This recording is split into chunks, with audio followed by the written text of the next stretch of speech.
बिस्मिल्लाहिर्रहमानिर्रहीम। अस्सलाम वालेकुम व्यूअर्स, कैसे हैं आप सब। Welcome to my channel. आज हम बना रहे हैं बहुत ही सेहत बख्श और यूनिक पराठा।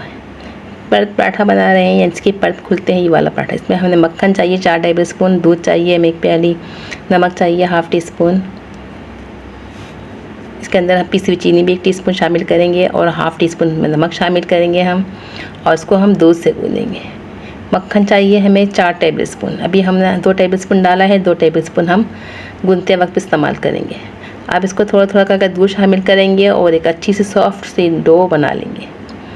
एक साथ दूध शामिल नहीं करेंगे, थोड़ा थोड़ा शामिल करेंगे और फिर दूध की मदद से और मक्खन से हम इसको गूँथ के सॉफ्ट सा गूँथ के डो बना के ऊपर से मक्खन लगा के आधे घंटे के लिए इसको रेस्ट करने के लिए रख देंगे।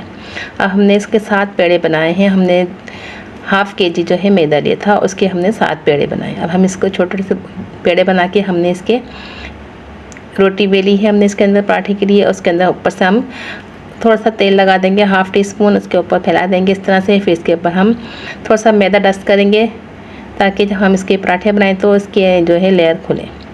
बीच से बिल्कुल सेंटर से हम एक कट लगा देंगे लंबाई में, और इसको ऊपर से मैदा डस्ट करने के बाद हम एक तरह से देखें। अब इसको हम फोल्ड करना शुरू करेंगे।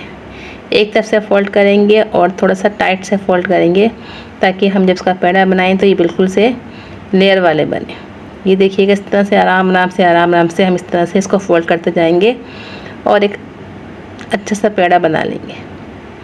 इसको जॉइंट को इसको हम जोड़ देंगे नीचे से दबा के। अब हम ऊपर से प्रेस करेंगे इस तरह से। ये देखिए ये इसकी लेयर बनी है। ये इसके हम पराठे बना रहे हैं। हल्का सा सेकेंगे, फिर इसके बाद हम घी हम इस पर कम इस्तेमाल करेंगे, ज़्यादा घी इस्तेमाल नहीं करेंगे। थोड़ा सा घी डाल के इसके अंदर हम अच्छी तरह सेक लेंगे और इसके क्रिस्पी खस्ता पराठे बना लेंगे। ये बहुत ही खस्ता और क्रिस्पी बने हैं। इसको ज़रूर ट्राई करिएगा। अगर आपको पसंद आए तो हमारे चैनल को ज़रूर सब्सक्राइब करिएगा।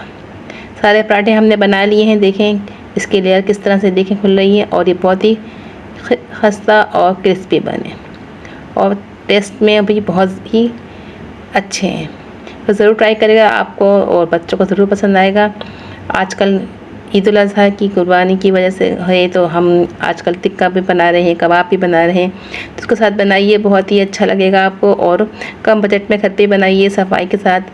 अच्छा और हेल्थफुल है। अगर आपको ये रेसिपी पसंद आए तो हमारे चैनल को ज़रूर सब्सक्राइब करें, लाइक करें एंड शेयर करें। अल्लाह हाफिज़।